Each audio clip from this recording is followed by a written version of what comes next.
প্রিয় শিক্ষার্থীরা, আমরা গত ভিডিওতে আমাদের 9.a এর যত থিওরি ছিল এগুলো দেখছি। এই ভিডিওতে আমরা বাকি যত থিওরি আছে সব দেখে ফেলার চেষ্টা করব। তো এখানে প্রথমে কি বলছে দেখি। সরল রেখায় সমতরণে চলমান বস্তু কণার গতি, অর্থাৎ কোনো একটা বস্তু যদি এরকম একটা সরল রেখা বরাবর চলে, অর্থাৎ তার বেগের দিকের পরিবর্তন হবে না, তখন এই গতির কি কি সূত্র আছে এগুলো আমরা ছোটবেলা থেকে পড়ে আসছি। ওই সূত্রগুলাই v = u + at, এটাকে এখানে f দ্বারা প্রকাশ করছে, s = ut + half at square, v = u² + 2as। ঠিক আছে, এই সূত্রগুলো আমাদের এখানে কাজ করে। আর যদি ত্বরণের জায়গায় যদি মন্দন হয় তখন হবে কি v = u - at, s = ut - half at square, আর v = u² - 2as, মানে a এর জায়গায় -a। এই আলোচনা। ঠিক আছে, যদি ত্বরণ বলে তখন প্লাস, যদি মন্দন বলে তখন মাইনাস। এখানে নিচে ওই সূত্রগুলোর আমাদের প্রমাণ দেওয়া আছে, যেগুলো আমাদের কোনো প্রয়োজন নেই, জাস্ট ওই তিনটে সূত্র জানলে আমাদের এখানে চলবে। আর এখানে নিচের দিকে যদি আমরা আসি একটু, তাহলে এখানে একটা নতুন জিনিস আছে, দেখো। নতুন না, এটা ছোটবেলা থেকেই পড়ে আসছি। অতিক্রান্ত দূরত্ব নির্ণয়ের জন্য সূত্র কি, যে u + v মানে আদিবেগ যোগ শেষ বেগ ভাগ 2, এটাই আমাদের কি গড় বেগ। ঠিক আছে, গড় বেগ ইনটু সময়। তাহলে s = vt যে সূত্রটা ছিল, s = vt। তো এখানে v এর জায়গায় কি নিতে হচ্ছে আমাদের, u + v / 2, মানে গড় বেগ নিয়ে কাজ করতে পারবো। কখন, যখন সমতরণে বলবে, সমবেগে না, কিন্তু সমবেগ হলে তো u আর v সেম হইতো। ঠিক আছে, তাহলে সমতরণে আমাদের এই সূত্রটাও ইউজ করতে হইতে পারে কখনো কখনো। সেটা s = আদিবেগ যোগ শেষ বেগ ভাগ 2, মানে গড় বেগ ইনটু সময়। আচ্ছা, তারপরে এখানে দেখো,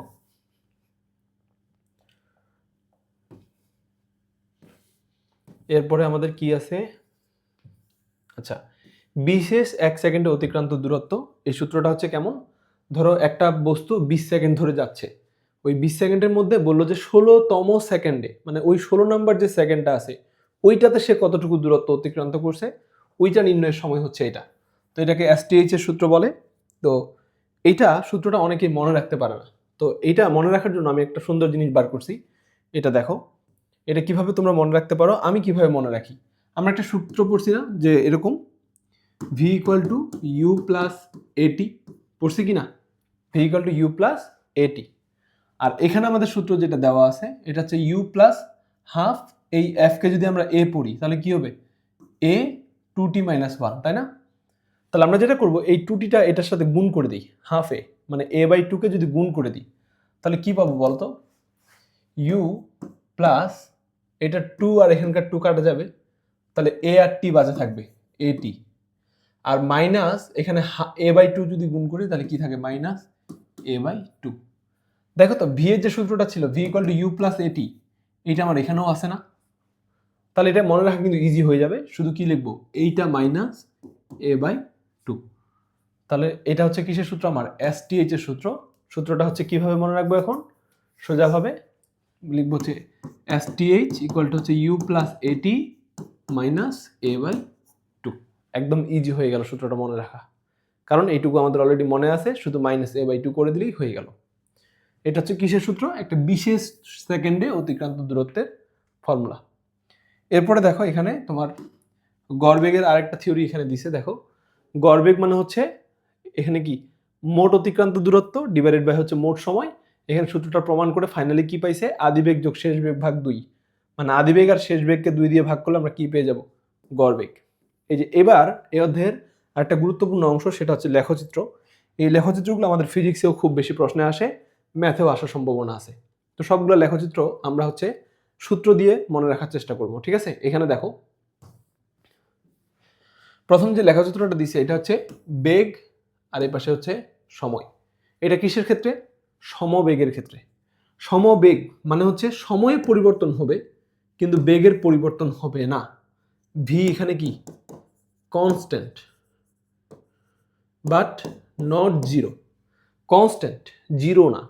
তাহলে যেহেতু বেগের কোনো পরিবর্তন হবে না, এই জন্য এটা কি হবে, আমাদের এক্স অক্ষে সমান্তরাল হবে। উপরে নিচে বেগের পরিবর্তন এখানে হচ্ছে না। আবার দেখো, এখানে সরণ বাই সময়, সরণ বাই সময়, এখানে মূল বিন্দুগামী সরণ কেমনে হয়েছে, এটা ভি ইকুয়াল টু, সূত্রটা s = ভিটি। তাহলে এস কে আমি যদি ওয়াই অক্ষে ধরি ইকুয়াল টু ভি হচ্ছে এখানে একটা ধ্রুবক না, ধরি ধ্রুবকটা হচ্ছে এম, আর টি হচ্ছে কি এখানে এক্স অক্ষ বরাবর না। তাহলে টিটাকে যদি এক্স অক্ষ বরাবর লিখি, এসটাকে যদি ওয়াই অক্ষ বরাবর লিখি, ওয়াই ইকুয়াল টু কি পাইলাম এম এক্স না, Y equal to M X, এটা কি মূলবিন্দুগামী সরলরেখা না? এই হচ্ছে মূলবিন্দুগামী সরলরেখার সমীকরণ। অর্থাৎ এখানে এস আর টি এর সম্পর্কটা কেমন? সমানুপাতিক সম্পর্ক। এই মাঝখানে সমান চিহ্ন আর ধ্রুবক তুলে দিলে কি পাই? এস ইজ প্রপোর্শনাল টু টি। সমানুপাতিক সম্পর্ক হলে মূলবিন্দুগামী সরলরেখা হয়। ঠিক আছে?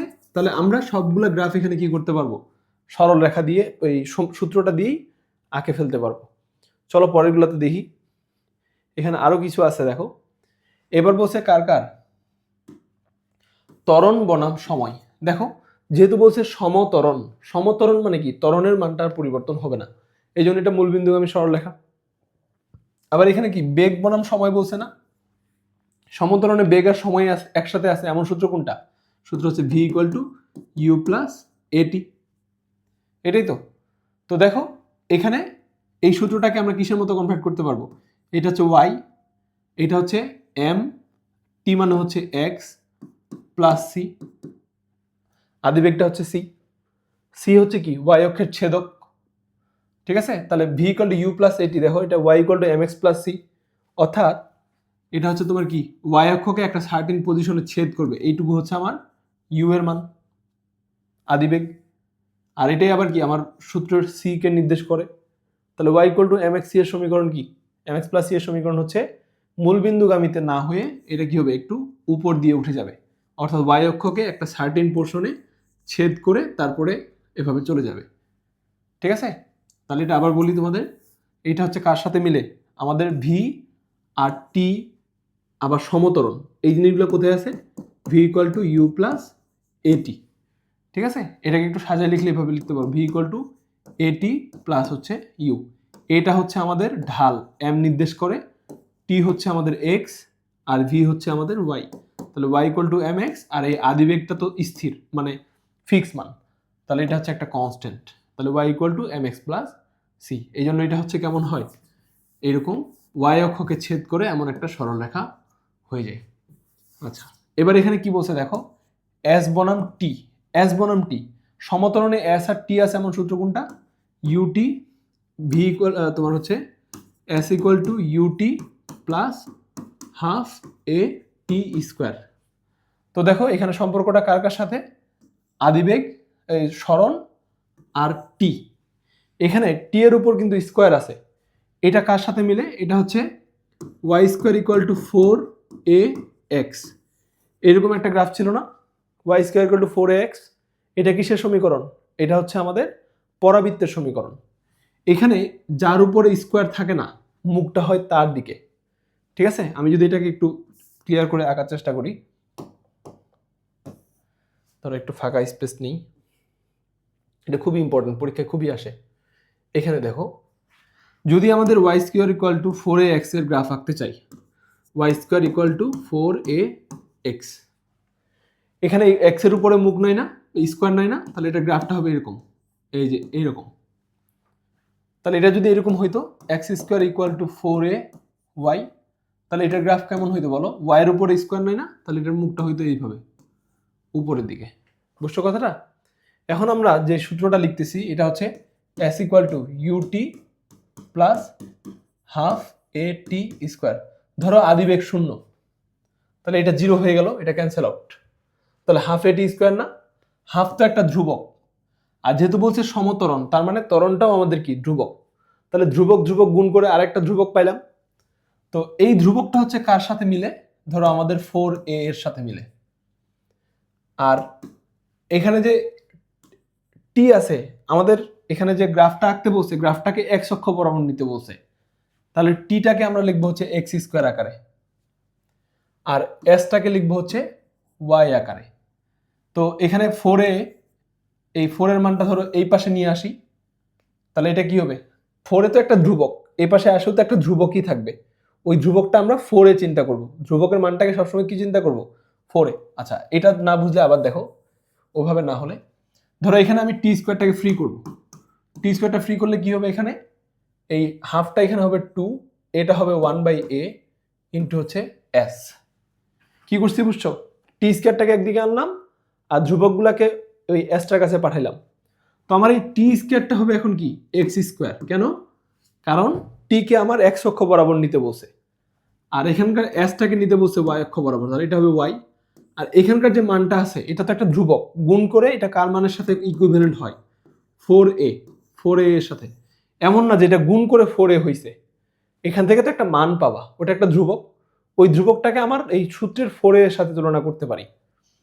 তাহলে দেখো এখানে x square equal two 4ay, তাহলে এখানে স্কোয়ারটা কার উপরে আছে? এক্স এর উপর। তাহলে মুখটা কোন দিকে হবে আমার?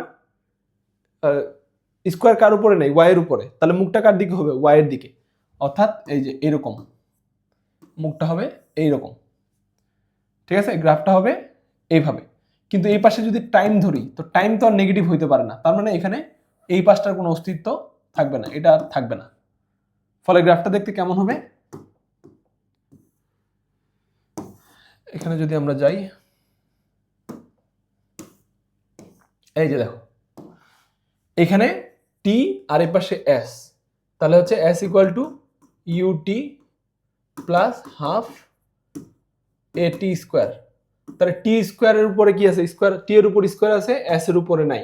তাহলে মুখটা কার দিকে হবে? মুখটা হবে এস এর দিকে। যার উপরে স্কোয়ার থাকে না মুখটা হয় তার দিকে। এটা হচ্ছে কনিকের একটা থিওরি আর কি। কনিকের যে চ্যাপ্টারটা আমি পড়াবো ওখানে তোমরা দেখবা। তো এখানে হচ্ছে যার উপরে স্কোয়ার থাকে না মুখটা হয় তার দিকে। এই জন্য এস বনাম টি এর গ্রাফটা হয় কেমন? পরাবৃত্তাকার। এই যে লেখচিত্র হয় একটা পরাবৃত্ত, ঠিক আছে? এটা খুবই ইম্পর্টেন্ট। তারপরে এখানে বেশ কিছু ম্যাথ আছে, দেখো ভি বনাম টি এর লেখচিত্র। এই পাশে যদি ভি নেই, এই পাশে যদি টি নেই, এখানে সমানুপাতিক সম্পর্ক। তাহলে ভি আর টি সমানুপাতিক সম্পর্ক কোথায় হয়? যদি সমতরণ হয়। তাহলে এটা হচ্ছে আমার সমতরণে গেছে, আর এখানে বেগের কোনো পরিবর্তন হচ্ছে না, উপরে নিচে উঠতেছে না, তাহলে এটা সমবেগ। আর এই পাশে হচ্ছে সমমন্দন, ঠিক আছে? আচ্ছা, আমাদের এর পরের থিওরিতে চলে যাই। এখানে আর কি আছে? এখানে মেবি আর তেমন কিছু নাই, এগুলা সিম্পল, যেগুলো আমাদের লাগবে না। এখানে দুইটা শর্টকাট আছে, ওই যে গুলির যে অঙ্কগুলো আছে এগুলো তোমাদের এমসিকিউতে দিয়ে দেয়, ঠিক আছে?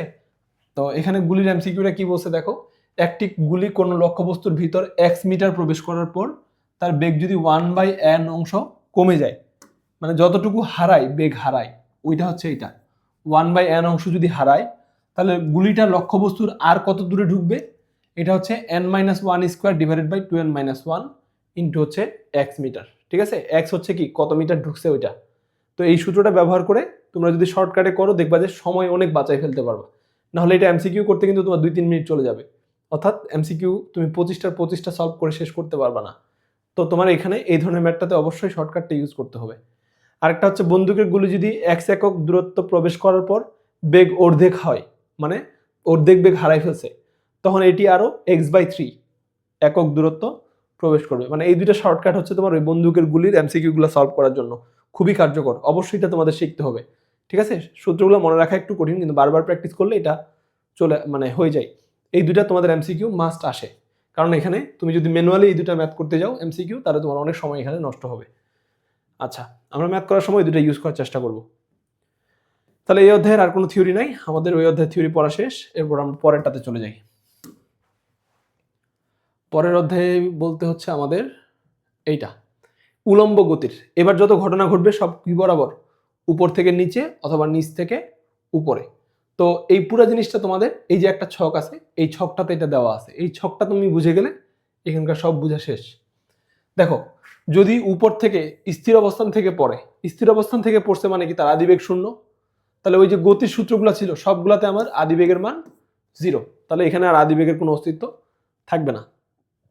আবার ভি নিচ থেকে যদি উপরের দিকে মারি তখন কিন্তু আমার আদিবেগ থাকবে এবং এটার মান হবে সর্বোচ্চ।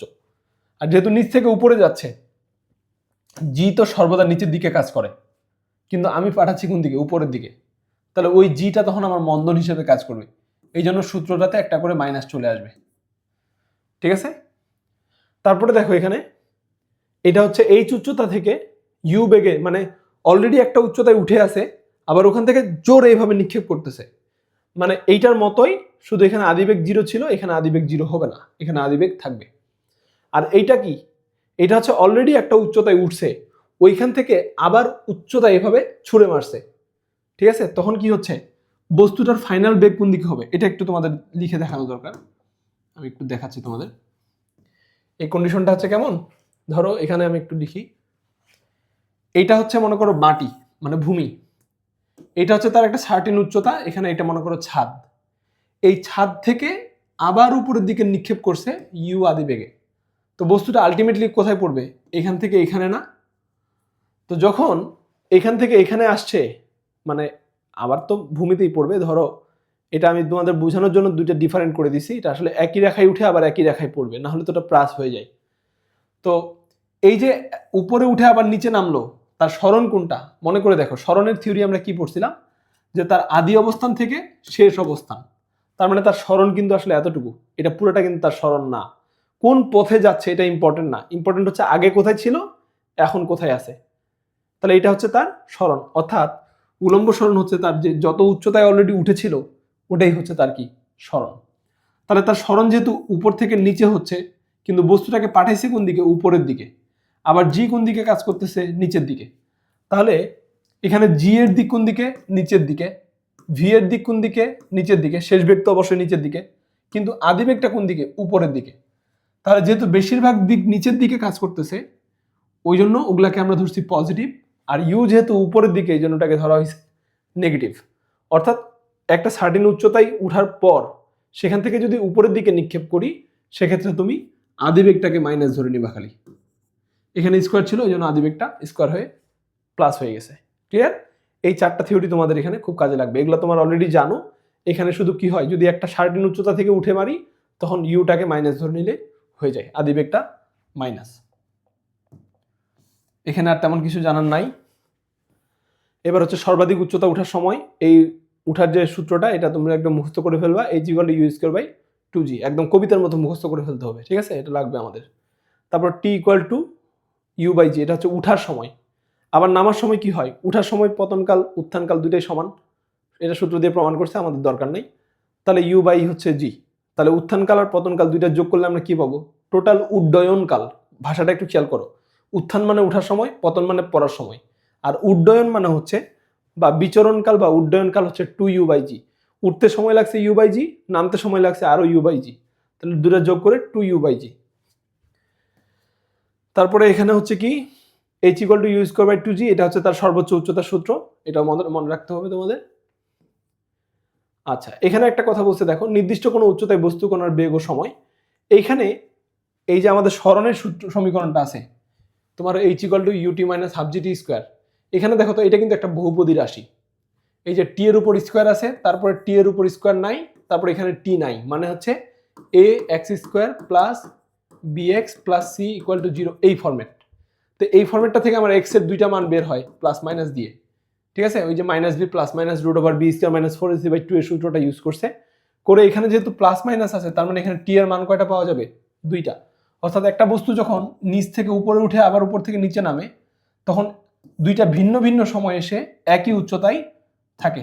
এই যে এইচ এর মান দুই ক্ষেত্রে কি সমান, টাইমটা আলাদা, যেটা ক্ষুদ্রতম সময় ওটা হচ্ছে তার উঠার সময়, আর যেটা বৃহত্তম সময় ওটা হচ্ছে উপর থেকে নিচে এই যে এই পয়েন্টটাতে আসার সময়। দেখো দুইটা ভিন্ন ভিন্ন সময়ে সে একই উচ্চতায় থাকে, এটাই হচ্ছে তার প্রমাণ। এটা ম্যাথটা তোমার করার ক্ষেত্রে এই সূত্রটা ইউজ করতে হবে। যখনই দেখবা যে তোমার দুইটা টাইম আসবে, দুইটা টাইম মানে হচ্ছে সে একই উচ্চতায় থাকবে দুইটা ভিন্ন টাইমে, তখনই বুঝে যাবে তোমার এই সূত্রটা ইউজ করতে হবে, ঠিক আছে? কারণ এটাই একটা সূত্র যেটা আমাদের বহুপদী রাশির মতো, আর ওখান থেকে দুইটা টি এর মান পাওয়া যায়। বাস এতটুকুই আলোচনা এখানকার, ঠিক আছে? এই যে বলছে এখানে, খারাপভাবে নিক্ষিপ্ত বস্তু দুইবার এই উচ্চতায় অবস্থান করে, টি এর মান যখন ক্ষুদ্রতম, আর একটা হচ্ছে টি এর মান যখন বৃহত্তম। এগুলো সূত্র মুখস্থ করতে হবে না, এগুলো তোমরা হচ্ছে ম্যাথটা যেহেতু মান দেওয়া থাকবে মানগুলো বসায় করে ফেলতে পারবে, দরকার নেই। তাহলে এই অধ্যায়ের থিওরিও আমাদের শেষ। এরপরে আমাদের চলে যেতে হবে কোথায়, প্রাস। তো প্রাসটা যেহেতু একটু তোমাদের অনেকের ভয় লাগে, একটু কঠিন লাগে, আমি প্রাসের থিওরিটাকে একটা আলাদা ভিডিওতে ভালো করে দেখাই দিচ্ছি, কিভাবে সূত্রগুলো খুব সহজে মনে রাখতে পারবা, ওইটার অনেকগুলো টেকনিক দেখাই দিব, অল্প সময়ের মধ্যে এটা দেখে ফেলতে পারো।